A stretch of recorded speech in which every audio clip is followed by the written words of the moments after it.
ఇప్పుడేంటి రాతోడ్, అర్ధరాత్రి నీకు మెలకు వచ్చింది, వాటర్ కోసం కిందకొచ్చావు. కిచెన్ లో అంజు ఫుడ్ తింటుంది. అంజు నోట్లోకి ఫుడ్ దానంతటికదే వెళ్తుంది.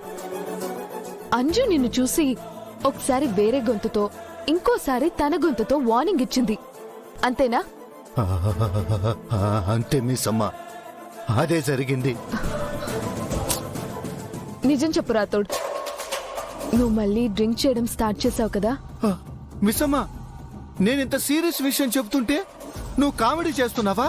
మరి మొదలు పెట్టింది ఎవరు? అంజు అంట అర్ధరాత్రి దెయ్యంలా తిరిగిందంట.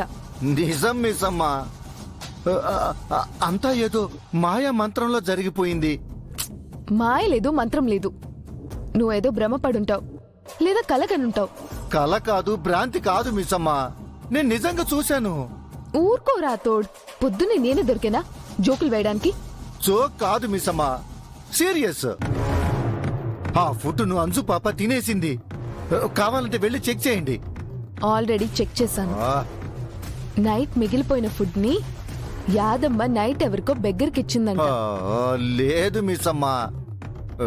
పోనీ మిగిలిపోయిన ఫుడ్ గురించి వదిలేయండి, మరి స్వీట్స్ ఫ్రూట్స్? రాతోడ్, అవి కూడా ఉండాల్సిన చోటే అన్నీ ఉన్నాయి. ఏ ఒక్కటి మిస్ అవ్వలేదు. విచిత్రంగా ఉంది.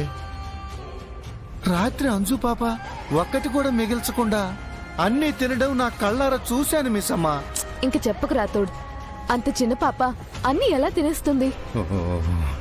తిన్నది అంజు పాప కాదు, పాపలో ఎవరో దూరారు. అంటే అంజు పాపకి దెయ్యం పట్టిందంటున్నావా? దెయ్యం కాదు మిస్ అమ్మ, రాక్షసుడో బకాసురుడో అంజు పాపని ఆవహించాడు. అయ్యో, నా చెవిలో ఫ్లవర్స్ ఏమైనా ఉన్నాయా రాతోడ్? ఫస్ట్ నువ్వు ఆ ఫ్యాంటసీ సినిమాలు చూడ్డం ఆపే. పగలు ఆ సినిమాలు చూడ్డం, రాత్రి అవే కళ్ళు కండం. అయ్యో, నాది కల కాదు, ఫ్యాంటసీ అంతకంటే కాదు మిస్ అమ్మ. మీకు ఎలా చెప్తే అర్థం అవుతుంది? షో, నువ్వు ఎలా చెప్పినా అర్థం ఒకటే. నువ్వు చెప్పేది మీనింగ్లెస్. అది కాదు మిస్ అమ్మ. ప్లీజ్ రాతోడు, ఇంకేం చెప్పకు.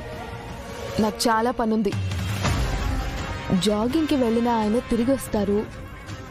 పిల్లలు నిద్ర లేచుంటారు. వాళ్ళకి బ్రేక్ఫాస్ట్, స్కూల్కి లంచ్ బాక్స్ రెడీ చేయాలి. నా పని నేను చేసుకునివ్వు.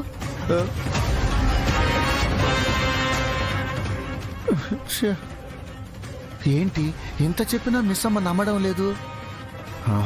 నాదైతే కళ కాదు, భ్రాంతి కాదు, నేను కళ్ళారా చూసింది నిజం. మిస్ అమ్మ కూడా చూస్తే తప్ప నమ్మదు.